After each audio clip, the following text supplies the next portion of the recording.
Wonderful. Okay, let's start. So the focus of our workshop today is establishing a school garden culture.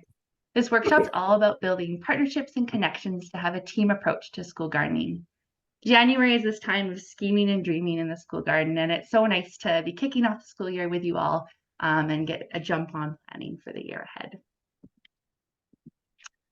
For those of you that I haven't met, my name is Tessa, and I am calling in today from the traditional ancestral unceded territory of the Cowichan Nation and the Halkamenim speaking people who have lived here since time immemorial.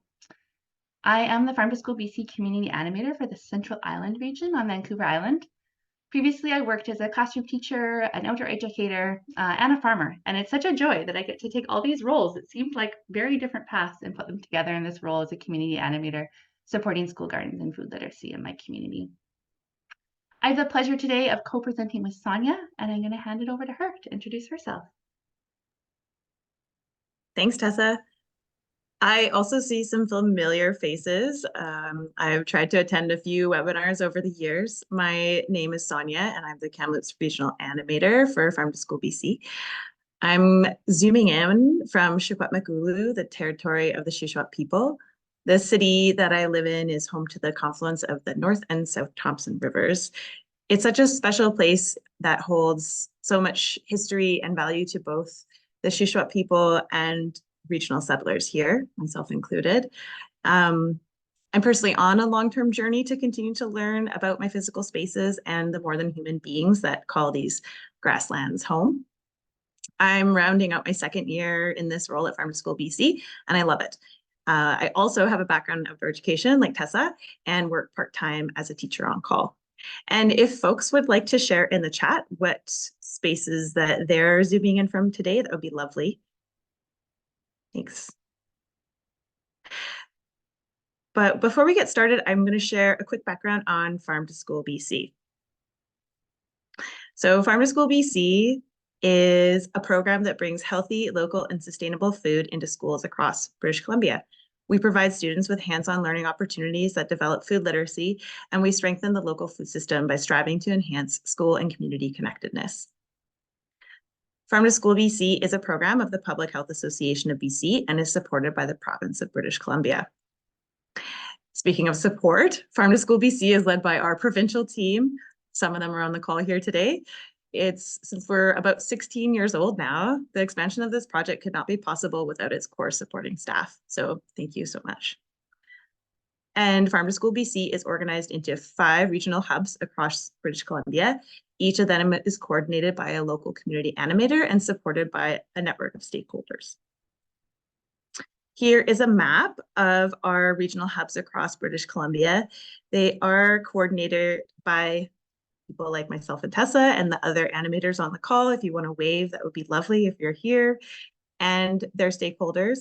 If you don't actually see your district on the map, don't worry about it because we are still here to support you. Our organization is still growing and we're happy to support you by connecting you to your nearest animator. And let's see.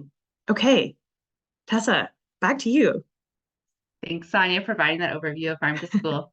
We have one more overview before we jump into the workshop today. This is the first workshop in our 2024 series, and so we wanted to provide a moment to take a look at the year as a whole and give you a bit of an overview of the workshops to come before we jump into today's workshop. So the next slide here, you can see an overview of the 8 workshops that are part of the School Garden Mentorship series this year. And you can see that the themes follow the seasonality of both the school calendar and the school garden. For those that attended last year, you'll find that these workshop themes are similar to previous years. However, for this year, for the 2024 series, we're focusing on guest speakers and the unique knowledge and expertise that they bring. They will be your community mentors this year, which is so exciting to have them on board. We'll also have time for a longer Q&A this year so that the topics that are brought to light in the workshop can be guided and directed to your current needs in your school garden. So for each workshop, we will start with an introduction to the topic with Farm to School BC staff, and we will highlight some key resources to share with you as well on that. And then we'll hand it over to our guest speakers to share their expertise and experience on the topic and round that out with a Q&A. Because we're having more time for guest speakers this year, the Farm to School BC staff will keep the introductions more brief So if you are looking for more depth on these topics, we recommend you look back at our series from 2022 and 2023, where we cover the same themes, but go into more depth. Those are all on our Farm to School BC YouTube channel and also linked to on our webpage. And Madison will put a link to that in the chat. You'll notice a common theme throughout the workshops in this series. We're really emphasizing the value of building a team around you for school gardens. We're trying to move away from this approach of like one school garden champion and instead looking at more all these connections and partnerships that can be made around you to support a more sustainable and thriving school garden. So it's our hope that we give you tools and inspiration and resources, and you can go back to your community and start building that team around you to support the school garden. These workshops sometimes can feel like just like a rapid fire resources, ideas, links, connections. And so just rest assured, everything that we're talking about today is linked in our program library on our website.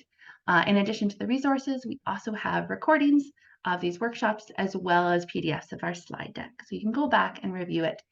If you go to our Farm to School BC website, up in the menu, you'll see a tab, School Garden Mentorship Program, and under that, Program Library. And all the information is in there, divided up by workshop. So following the workshop, we'll have that posted a couple of days after the workshop. Go back, take a look at the resources that we mentioned as part of the workshop. And just in case you haven't found the resources there, we'll also send them to you on our Farm to School School Garden Mentorship listserv.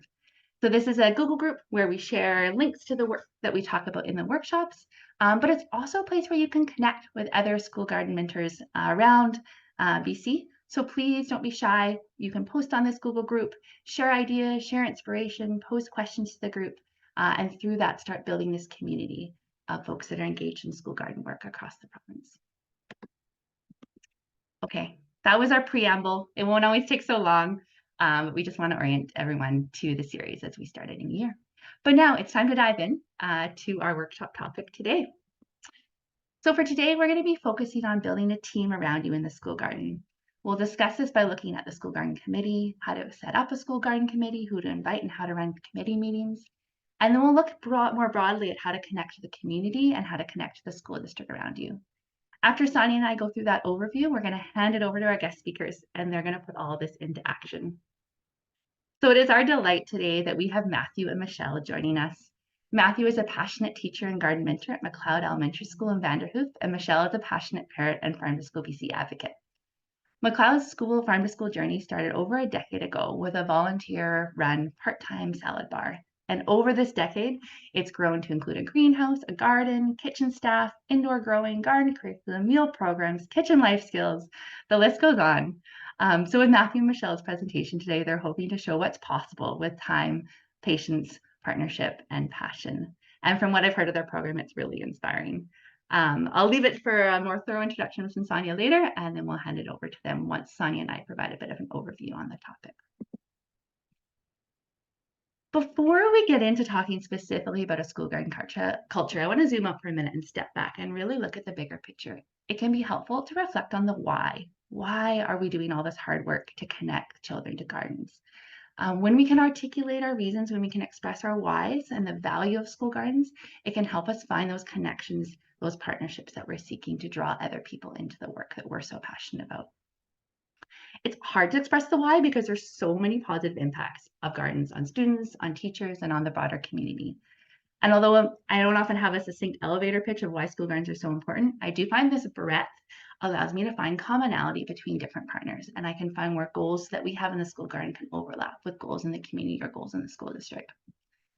For me, what drew me to school gardens, I have a background in outdoor education, and I found that nature connection was so powerful and not accessible to many students. Whereas bringing that nature connection into the schoolyard with a school garden, I could see the impacts of that nature connection on many students over the course of the year.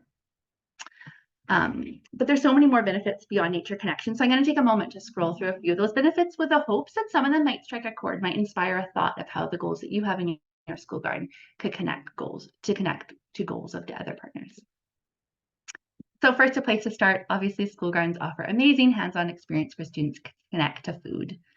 Research shows that schools that provide frequent, high-quality opportunities for hands-on learning about food, students eat up to 3 or 4 times more fruits and vegetables at their school lunch. That's a fact, but I just know from watching my toddler willing to eat so much kale in the garden and none when I bring it inside and put it on the table. That hands-on connection is just so important for students feeling curious about trying different food and changing things about their diet. Looking more holistically about the health benefits of gardens, school gardens can be an important place for students to experience factors that support their well-being and engage in social and emotional learning. The gardens can be a nurturing environment for positive relationship building and intuitive problem solving and team building. The garden can also be a quiet refuge within a busy within a busy schoolyard. And studies show that there's a positive correlation between outdoor learning and reduced anxiety and depression in youth. Gardens are also a meaningful place of connection, both to learning and also to place. So many of the BC curriculum big ideas can be explored in the garden. This can take a shift in perspective sometimes and a commitment to building outdoor learning routines. And we're here over the course of the School Garden Mentorship Program to help show some ways of connecting curriculum to the school garden. Gardens are also a powerful place of nature connection. And like I said, that's what first drew me to school gardens. The garden can offer a place for year-long connection to the seasons, to natural cycles, to the joy of watching a seed sprout or the curiosity of watching things decompose. And for me, I find that nature connection is even more powerful in a school garden because students aren't just observing nature, they're part of that ecosystem. They're the eaters, they're the stewards of that garden, and they're part of engaging in that ecosystem. And I find that sense of connection, sense of belonging so important to youth. And lastly, so many of the core competencies can be guided and observed with students' interactions in the garden. Now, that's just a small mention of some of the benefits. And I didn't even mention the benefits for teachers. So often we focus about the benefits to youth, but I know for myself as a teacher, the garden was also just a quiet place for me to take a deep breath and ground myself within the school day. So I'd love to hear from you. Let's take a moment to write into the chat bar. What are some things that you love about school gardens? What draws you to this work? What inspires you to keep doing something, to keep working so hard in school gardens? So take a moment, put your reasons in the chat bar. What do you love about school gardens? And I'm seeing already a great reason there that kids love bugs and worms. Yes, such a joy of exploring insects in the garden, creating connections to food, closing the loop by adding compost. That cycle of decomposition is just so fascinating for youth. Not to mention all the curricular connections to science in there too.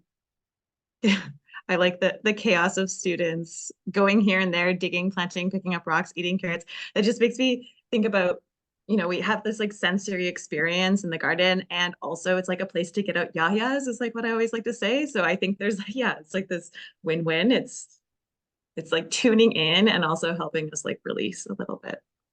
This is awesome. Oh, I love seeing these come in, Tessa. This is great. That's great. I'm gonna keep reading them in my head, Sonia, while I pass it over to you for the next section. Yeah, no problem. Keep coming. I love it. This is so fun. But what we're gonna do also is thank you, Tessa, for reminding us of like the multitude of reasons why connecting with the school garden adds value to us in our like day-to-day lives and teachers. But we're going to zoom out a bit and also look at other connections and partnerships that we can establish or lean into for support when we take on these projects. So we're here to let you know that we don't want you to do this by yourself.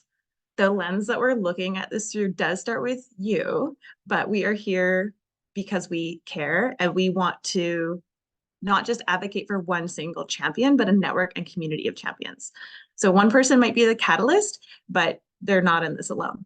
I really like this image here. It reminds me that we can act as a bit of a catalyst for like a ripple effect, or we can be like a mycelium structure that's there to like keep each other buoyant and keep each other strong throughout this process. And if you're anything like me, you are so pumped right now. I just brought like my personal garden sketch here, which you can't see because my video is blurred. Sorry, you're so pumped. You're looking at seed catalogs, you're sketching up garden designs. You might just like want to get started tonight and dig up your field and then like guerrilla plant veggies. Great, but please don't do it. We just need to slow down. And we need to ground ourselves in our intention. Because I think if we are aware of our intention and hold it in our mind quite firmly, we are able to more clearly articulate our why. Why are we showing up? When we articulate this to ourselves, it can really just help us be clear throughout the whole journey. So I want to read a quote here that I really like. You do not rise to the level of your goals, you fall to the level of your systems. If you design a good system, we're going to live up to that with ease. So I'm sure most of you can see this in the classroom. When we create a good system, we stick with it, we can see the results over time. And that being said, I want to see if anyone can raise their hand with their reactions tool, if you know where that is, to let me know if you have some sort of committee, either like brewing in your brain or you actually have these people present. Oh, yeah, Monica. Oh, this is, okay. It's gonna be like a waterfall of hands. I love it. Amazing. Okay. Okay, great. Awesome. Yeah. So what we're trying to do, amazing. We're trying to form a garden committee. We're going to recruit people who are passionate, even if their role is ephemeral, like even if it won't last forever. And if they're part of this process, we want to involve them. We want to bring them in, snatch them up. You can have a lot of different people on this committee. And we can all recognize why these people are important. But we want to offer some reflections that at least having 4 people really is going to be of value for you. But you have to work with what you've got. I recognize we're all in different parts of the province and that just might not be available to us. But let's say like there's a parent or someone in the community who like really loves writing grants, for example, like a neighbor, just like bring them in, make them some cookies, bring them in, show them your ideas and your plans. They might show up like in a different way than you envision, but really that's okay. This is going to ebb and flow. And we also recommend meeting on a regular schedule if you can. Once you've like developed some folks who are going to be present there for you, depending on what stage you're at in your garden development and how intensive your planning is, you might want to meet monthly or perhaps even less often, but the frequency can change depending on your goals and timelines. And we also wanted to show you or draw your attention to this Planning the School Garden Committee worksheet. We brought this together last year just as a bit of a tool that can help you orchestrate your first committee meeting. There's a sample of a meeting agenda. There's survey questions for your committee. You can create a collaborative vision here on paper. And this worksheet is also available on our website. Okay, we're almost through this. You guys are doing great. We're going to transition into goals. All right, here we are. We've got our committee. What are our goals? So before I continue on, I would like you to entertain me once again and write in the chat box, what are these 2 spaces being used for? How are they being used? Maybe it's something they have in common. Maybe it's different.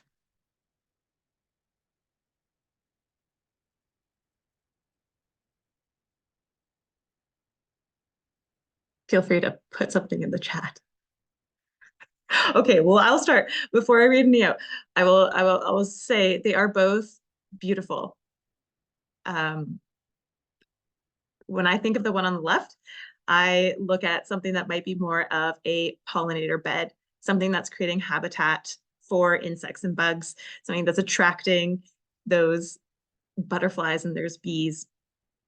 When I look at the space on the right, I also see this as a gathering location, a place to share food, and a place to even perhaps like do some worksheets. We can actually have that as a bit of a outdoor classroom space.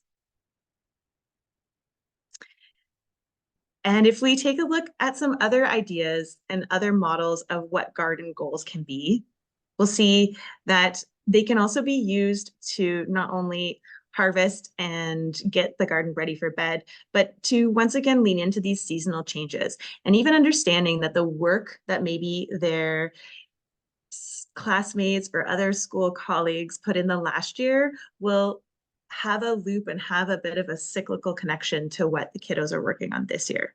Really, it really helps us support teamwork and team building. And then there is this great, this is an amazing garden. This is the beginnings of a food forest out here at a community school. There's intergenerational learning happening on this property. There's Indigenous ways of knowing. We could talk about this all day, but I won't. Okay, and here's another quote. So school gardens are about so much more than the food that they produce. Children's gardens should be designed in playful ways that invite children to feel welcome and included. Remember that school gardens are for children. They are also for adults, but we're focusing this time on play and figuring out ways to invite them into the garden space.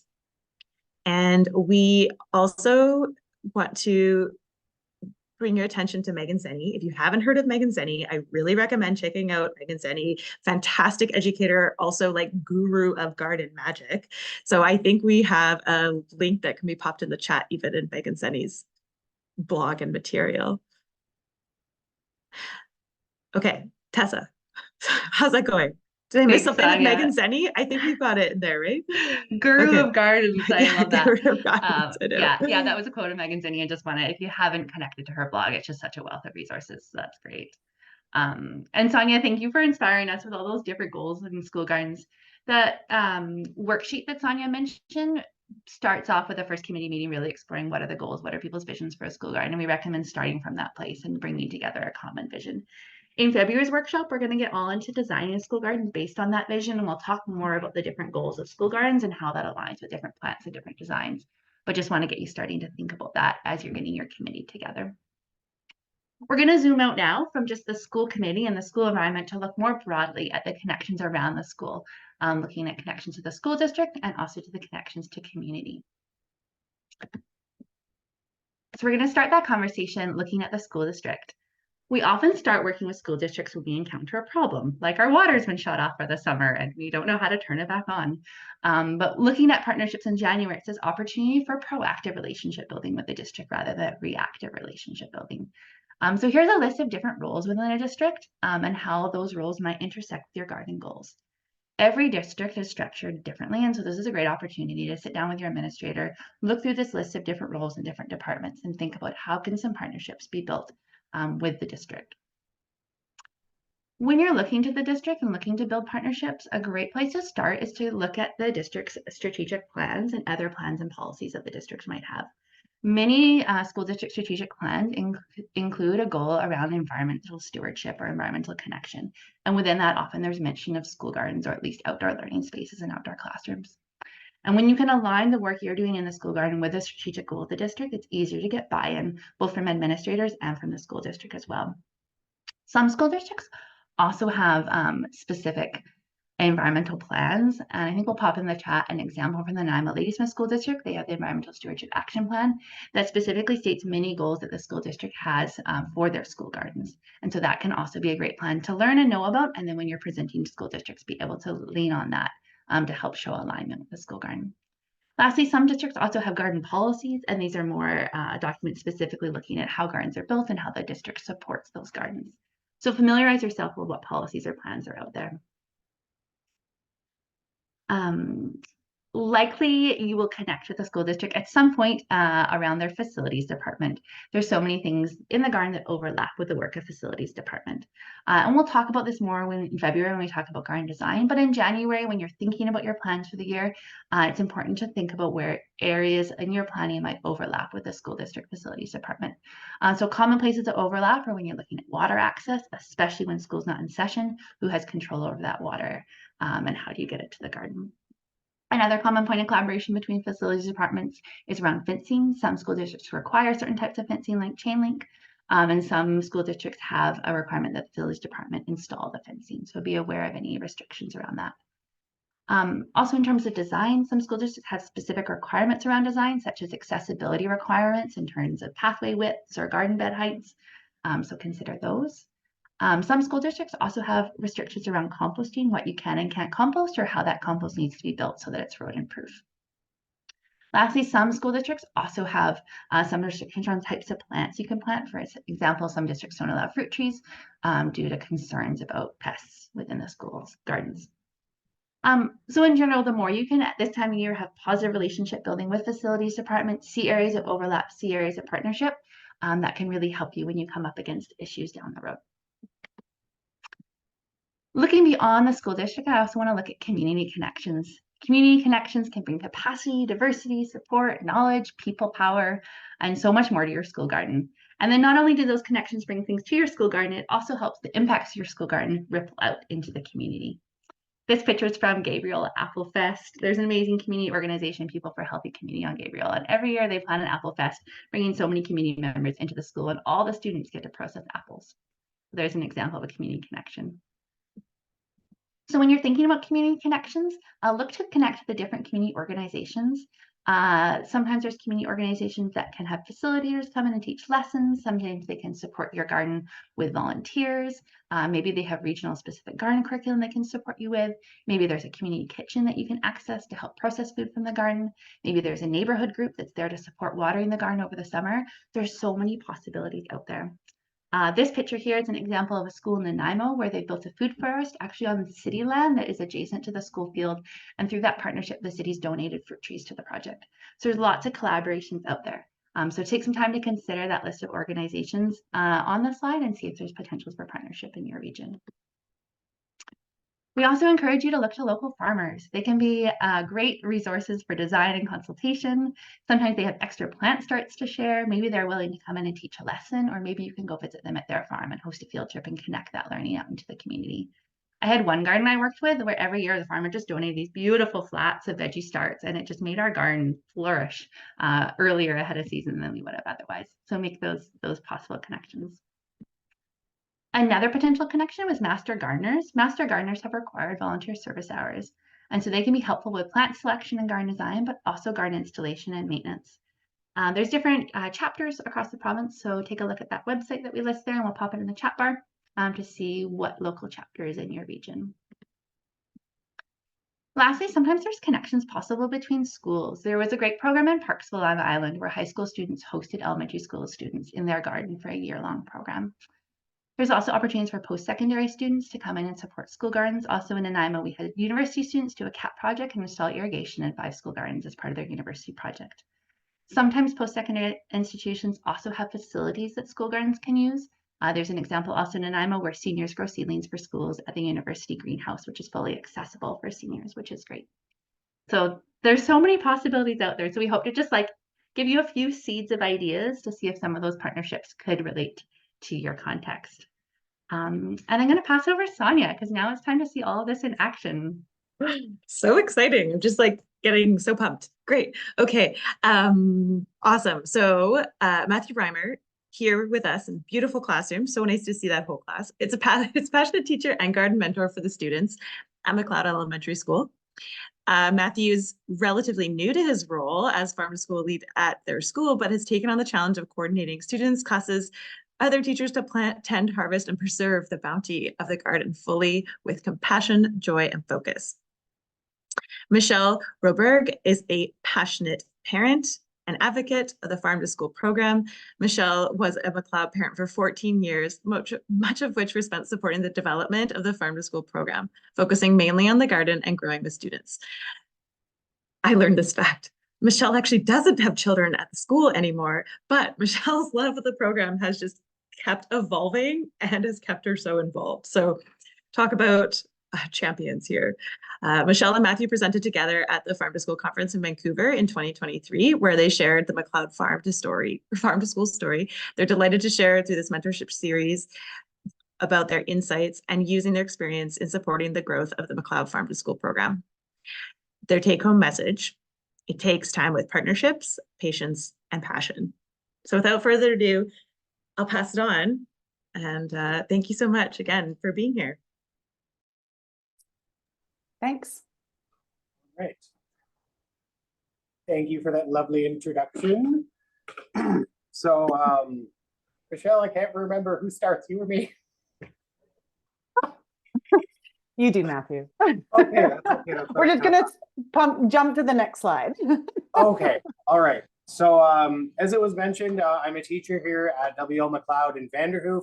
If you don't know where Vanderhoof is, it is the geographical center of the province. We are on the ancestral and unceded territory of the Decal peoples, specifically Sycus First Nation. Our school lies in the Nechako Valley. We are in the agricultural belt of northern BC and are essentially right in the middle of the province. Our main agricultural products are grain, cattle, including beef and other livestock, greenhouses and other garden operations. And we also have a wide range of hunting and fishing opportunities because we have quite a bit of wildlife on our territory. And that's all I have for that right now. Thank you, Matthew.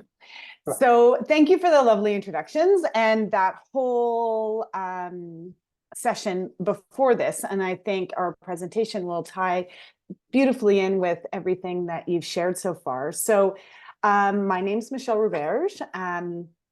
And yes, I don't have any kids in McLeod anymore, but it's such an important, wonderful thing to be a part of that I'm still here. And I've been here since the beginning. So I'm looking forward to sharing the story with everyone today. So you've heard a lot leading up to our presentation here about committees and teamwork and partners. I have to change my slide here. And they all come together in the center for to create a school garden. And if I can have the next slide. So what we call those three components are passion, patience, and partners. And so we go by the 3 Ps. So I'll go through these 3 Ps and then Matthew will give us a timeline of how we've gone through and got from 1 salad bar to what we have now. So if I can have the next slide. So this is all about a school and a food culture. And so at McLeod, every morning, everyone in the school says, it's a new day at McLeod and we're going to fill it with learning, kindness, and caring. This is said every morning by every student, teacher, anyone walking by the school, because you can hear it. And this is the sense of community and kindness that really forms the basis of our school. And over the past decade, we've incorporated that kind of being into the farm to school program at the school. And well over a decade ago, we realized that food insecurity was a reality for many of our community members. And so this program, building a school garden and incorporating the farm to school philosophy into our school community, was fostered out of that need to improve food security for our students and now and for their future. So the passion that drives this whole thing is based on that core goal, and as well as the school sort of culture of learning, kindness, and caring. And so with that passion, we're like, okay, so how do we get to the next step? So can I have the next slide? So in Vanderhoof, we were really lucky to have a nonprofit food-centered organization called the Nechako Valley Food Network. And I happened to be part of it when it sort of started around the same time. And they helped us get started because they hosted this sort of community global cafe that was focused on food in Vanderhoof. And so one of the things that came out of that, and this is like 2010, one of the things that came out of that was this need for the community to support food in schools and getting students to learn about food. So a lot of this actually sort of came from the community into the school. And so right after that, this led a parent to bring in a Farm to School BC handbook. At the time, it was like a binder that you could get from Farm to School BC. And they brought it to a PAC meeting. And, you know, we talked about all the benefits of the Farm to School program. And so we thought, okay, as a collective of parents and some teachers, and we were fully backed by our principal of the school, Libby Hart. She is not a gardener, but she completely supports everything that we do. we decided then, we're like, okay, let's just try it. Let's see where this is going to take us with this long-term goal of improving food security. Let's just start with the first step. So our PAC formed a subcommittee, which was not so creatively called the Farm to School Committee, and we were off. And this was the first step of many in building the program. Sorry, this is a long slide. So the team and the teamwork that followed that creation of the committee really set the stage for the work to come. We quickly established that certain members of the Farm to School Committee, and there was just a few of us, had certain areas of interest and skill and passion. So for example, I wanted to get kids gardening and getting in the dirt. But others were more focused on, okay, what do we do with the food? How do we feed kids better in the school? And how do we teach them these life skills of being, of preparing food? And then others still are like, okay, how are we going to fund this? And they were sort of the numbers and how can we keep this as a sustainable program? So as a team, we allowed each other just to kind of do our thing and to sort of work independently at our own skill sets, but then come together in regular meetings. We just tied them with the PAC meetings to make sure everyone was on the same page. We were all working to complement one another and still with that long-term vision. So for example, before the planting season, I would talk to the kitchen staff and say, what do you need? And we would plant what the kitchen needed and what they knew that the kids would eat or what they could use. So we grow lots of tomatoes, for example, and that was a focus from the kitchen. And then the funding folks also do a check-in to make sure that, okay, here's the shortfalls, how are we going to pay for the new garden beds, et cetera, et cetera. So checking in regularly, but everybody kind of working to their skill set allowed us to grow and build. So it's really worked for us. And we started with a salad bar and we started going, but it was, even though we had this really great teacher, parent, student thing happening, we knew we needed more. And so next slide, this is where the partners, the third P comes in. So you can see here, I'll try to get through this slide really quickly. All these components that Sonia and Tessa talked about already are all really, really key for success. So we'll start at the top. Again, our principal knows nothing about gardening, still doesn't know anything about gardening, but she just trusts us and she can see the benefit in the students, in the extensions for all their learning, all the connections to the curriculum. So she's 100% behind us and everything that we do. We have a really good PAC that manages the lunch program, and it's always checking in to make sure we're always maintaining that philosophy and of our long-term goal and of the overall food program. And then together with the kitchen staff, we have people hired that we pay in the kitchen to make all this food. And then the teachers and the students. And so this like amazing core at the school of all these people. But then we also have those community garden organizations, or the community organizations, I should say. So like the Nechako Valley Food Network, they manage the community garden. It happens to just be a couple blocks from the school. So we partner in that.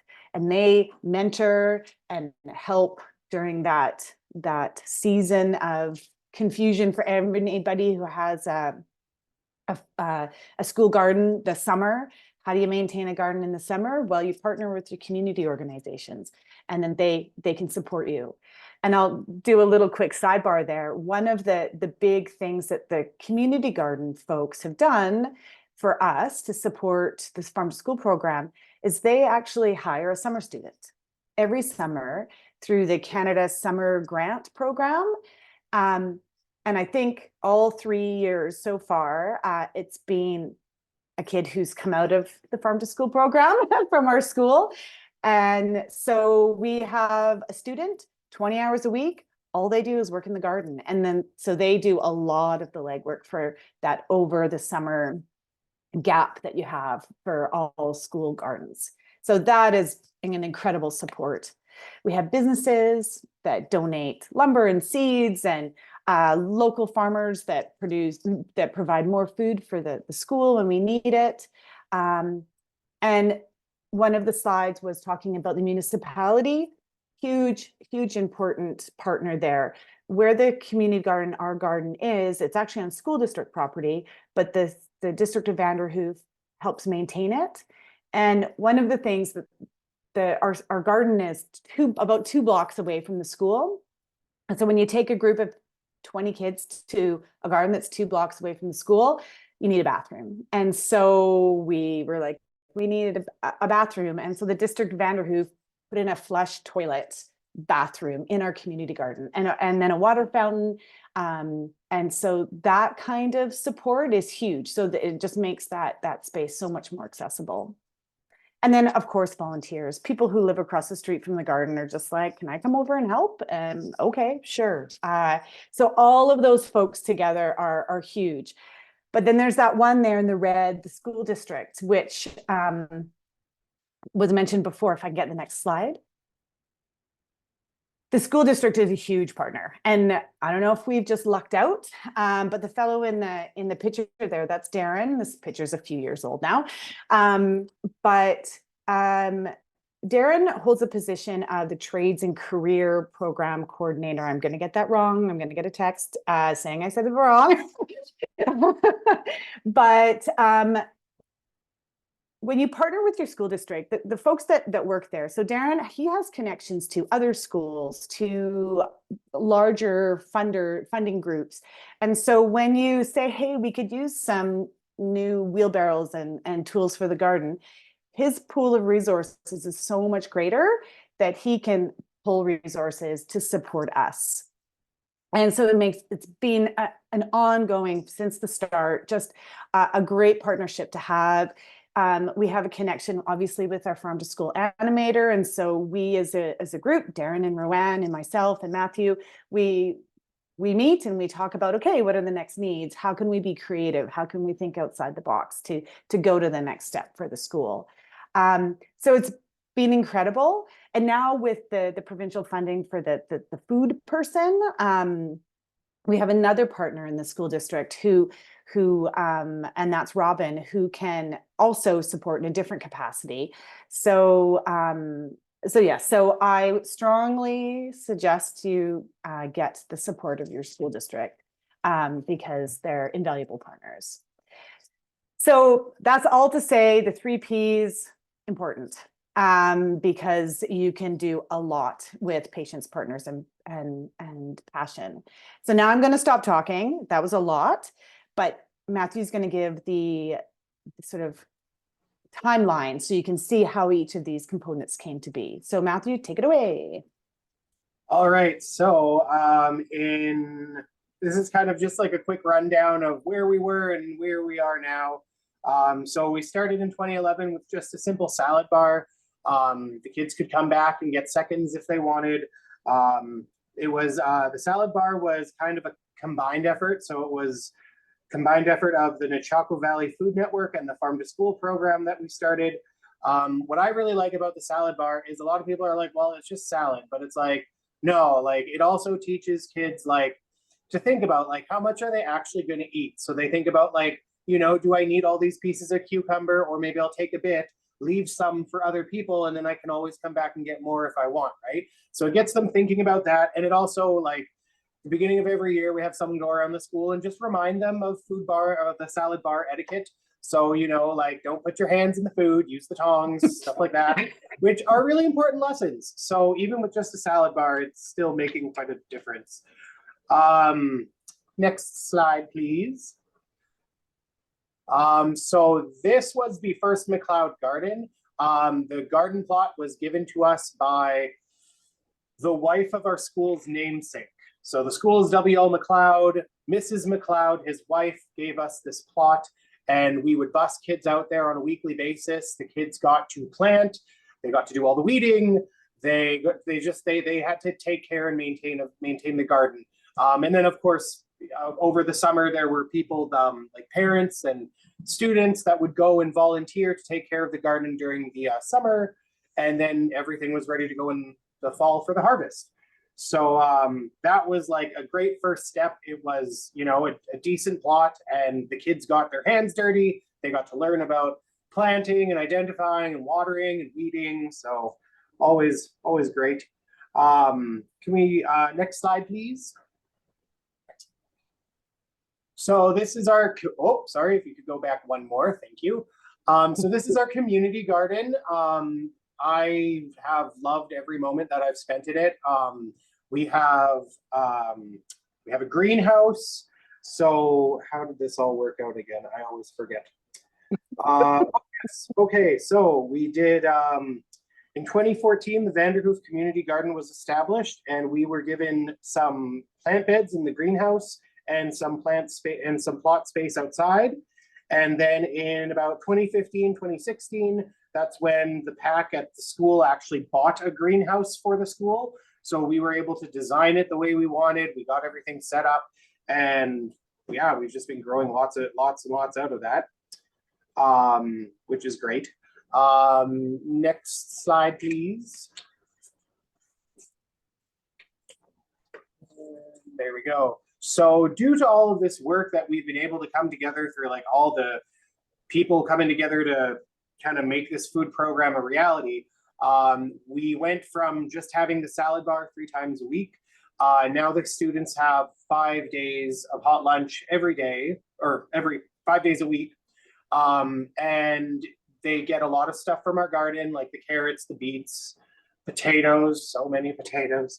And we use tomatoes for sauce and stuff like that, and we usually put kale in it. So yeah, it's been like a really great collective effort.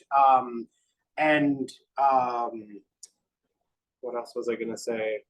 Oh yes, so during this time, kind of between 2016 till now, because of all the effort that we've put in, people have recognized it and noticed it. So we've actually been able to expand the room in our kitchen because of how frequently it's used. We got a walk-in cooler installed just in September. So now we have a place to keep all of our vegetables from the garden. Not all of them, but most of them. So yeah, it's just been like a great program. Everyone's really come together. Next slide, please. So this is the indoor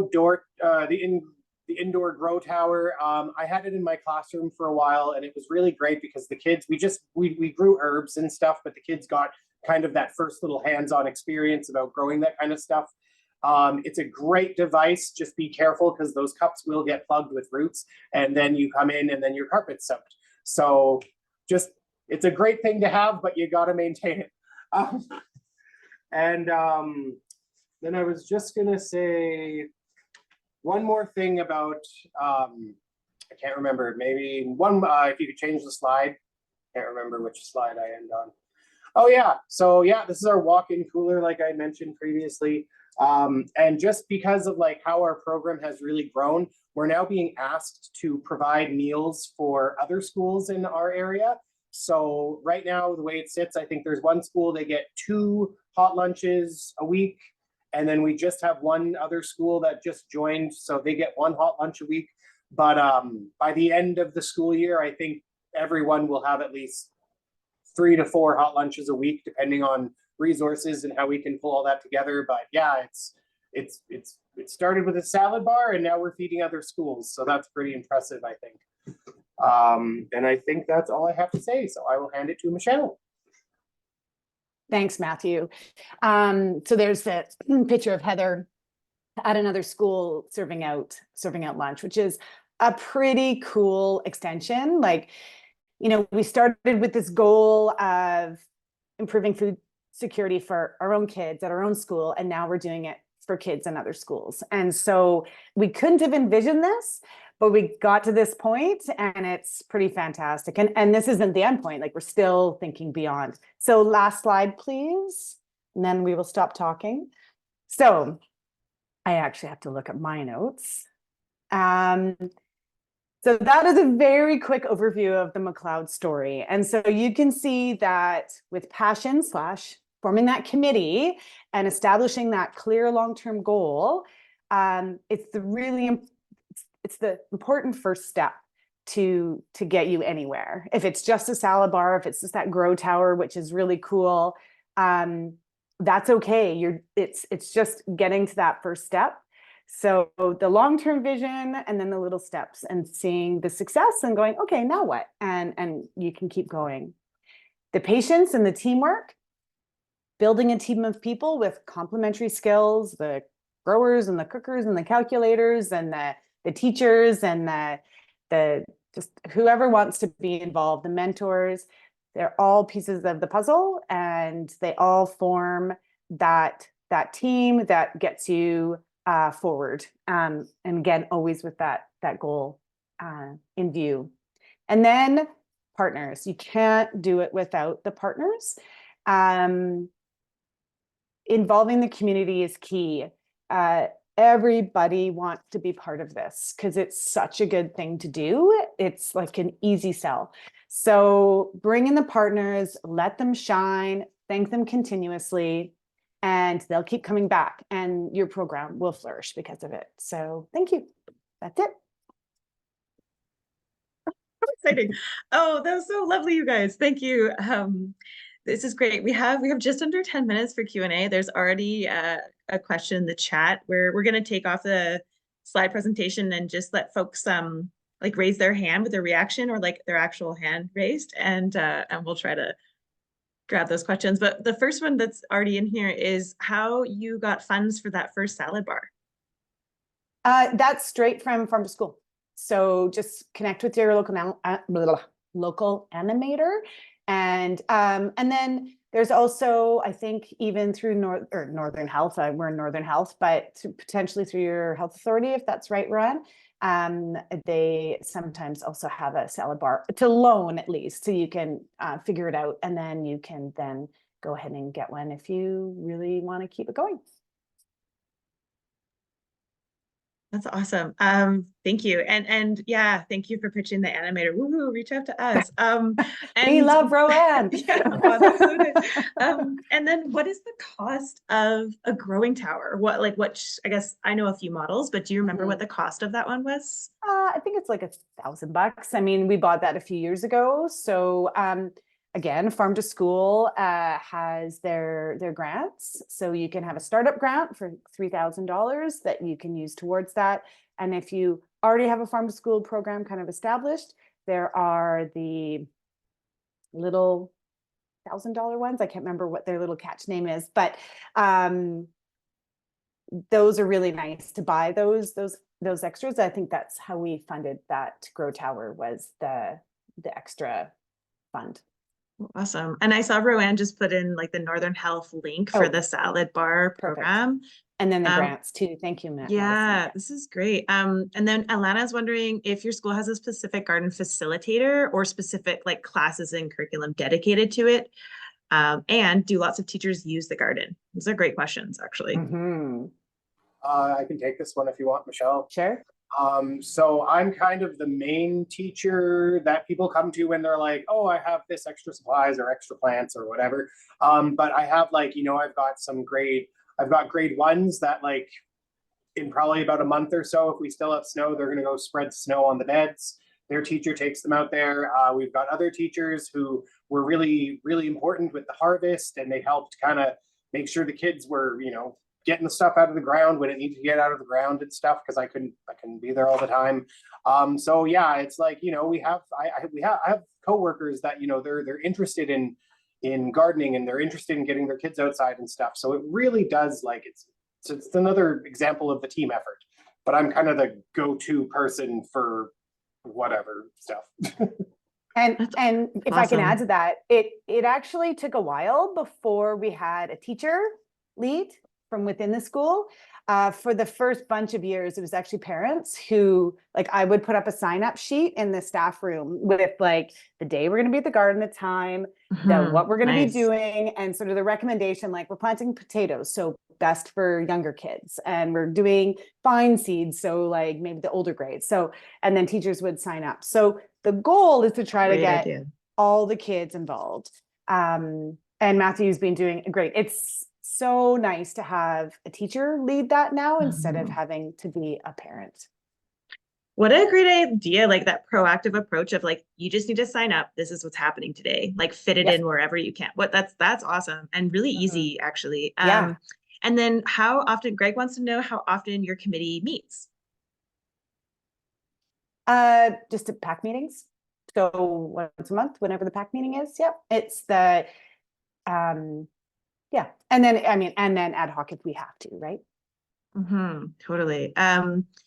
And we have a good supply for different types of salad bars. So I think it's Sylvan. Are you referring to I don't know if you're referring to a fund for a salad bar or food ingredients. I'm gonna circle back to that. And then we have a question from Alana. Do you connect with other farmers on a regular basis? It's a good question too. Yeah, we do. It's not, we could do a better job of it for sure. We usually connect with farmers when, like our school is a French immersion school as well. So a bunch of years there, we would have Carnival. So we would go to local farmers to get like sausages for crate breakfast. And then we also can get bulk from some farmers too for the kitchen. And now we have our beautiful walk-in cooler. We can do that better. So I think the connections with local farmers has opportunity to grow for sure. We haven't done the whole farm tour thing very well. So that's an area that we can explore as well. Well, that's great. And oh, this is a great question. Hot tips or top tips? I read hot tips. Top tips for recruiting garden volunteers over the summer months when the school is closed. This is always a challenge. Go ahead first, Matthew, and then I'll go.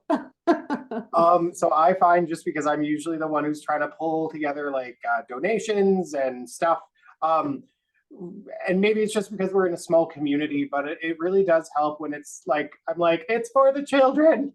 And then people usually are just like, oh yeah, for sure. Like they'll give us small donations or big donations. Like last year, I think we had like 50 tomato plants donated. So it was like, you just kind of need to keep putting out the feelers. And a lot of the times what I do is if I'm looking for something, I'll put it in our school's letter, the weekly letter that goes home, because we're a small farming community. So there's tons of people who are like, oh, I've got all these starters, or I've got all these extra pots, or whatever you need. So yeah, it's just really just reaching out, putting out the feelers, and someone will bite.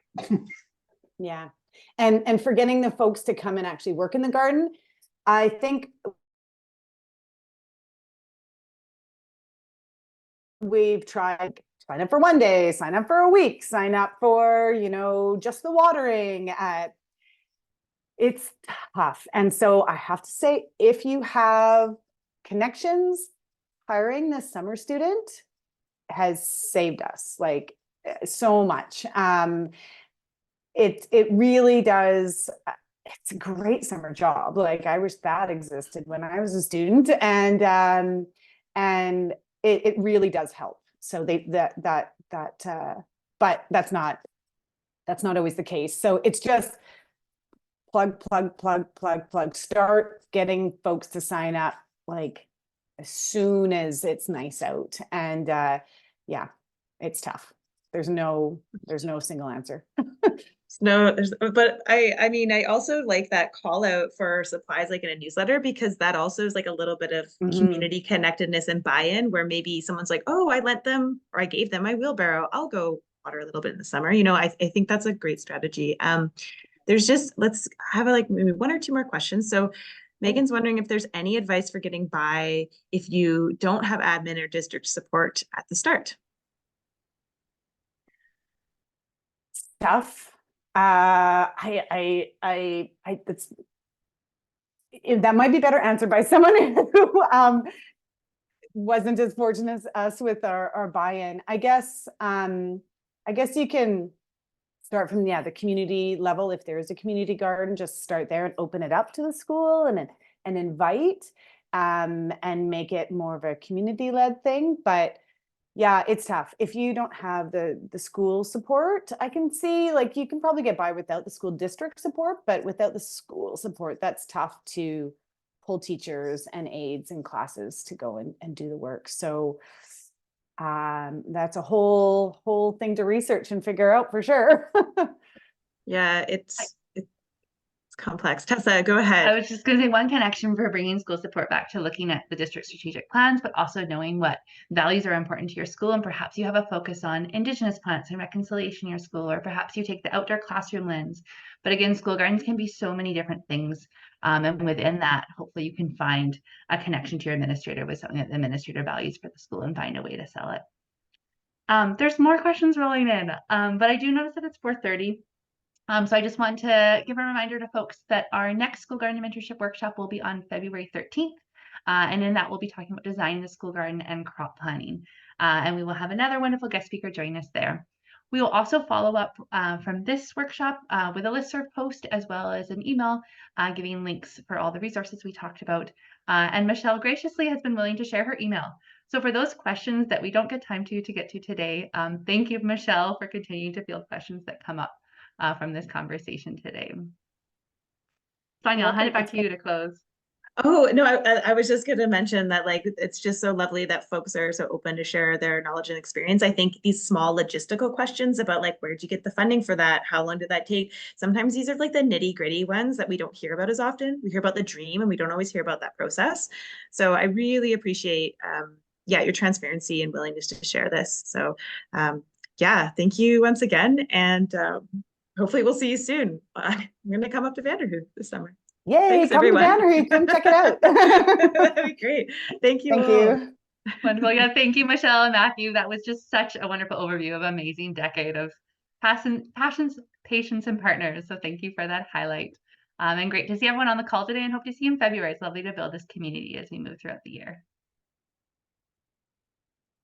And enjoy your evening with a little bit of daylight still out there, at least in the southern half of the province. I don't know how you're doing up in Vanderhoof, but it's nice to see these days are getting a bit longer.